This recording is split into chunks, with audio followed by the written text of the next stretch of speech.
France avec cette réunion ce soir au ministère de l'Intérieur à Paris. Réunion qui entend tenter de répondre à l'appel lancé cette semaine par l'Italie face à l'arrivée ininterrompue de migrants sur son territoire. Bonsoir Sophie Rodier. Sophie, l'Italie menace tout simplement de fermer ses ports aux bateaux de migrants. Il faut reconnaître que le pays se retrouve depuis plusieurs années maintenant en première ligne face à ces drames humanitaires.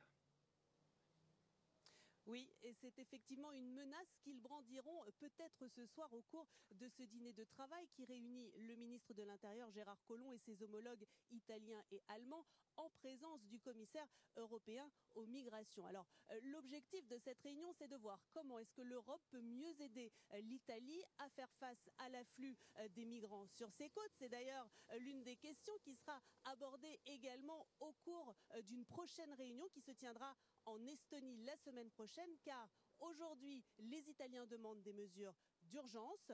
L'Europe, de son côté, propose de mener des actions de développement économique dans les pays d'origine, l'idée étant de tenter d'arrêter le flux des départs. Alors, pas suffisant pour les Italiens qui savent que cette politique n'aura pas d'effet avant plusieurs années. Pour eux, l'urgence, c'est maintenant, et c'est ce que vous allez voir dans ce reportage de François Baudonnet et Laura Tosini. Dans le port de Salerne, ce navire espagnol s'apprête à débarquer 1200 migrants sur le sol italien.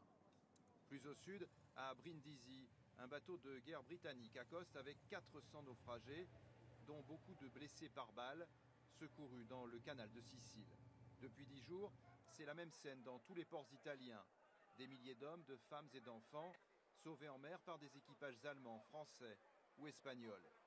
Cette année, l'Italie a déjà accueilli 83 360 migrants, près de 20% de plus que l'an dernier, à la même époque. Submergée, elle menace de fermer ses ports aux bateaux étrangers. Nous avons des bateaux venus de tous les pays européens. Et pourtant, les seuls ports où tous ces navires viennent débarquer les personnes qu'ils ont sauvées, eh bien, c'est uniquement les ports italiens. Le temps des belles paroles est révolu. Les centres d'accueil du pays sont littéralement bondés. Mais c'est en pleine mer que la situation est la plus critique. Les secours n'arrivent plus à faire face à l'urgence. L'Italie reçoit en effet la quasi-totalité des migrants partis de Libye.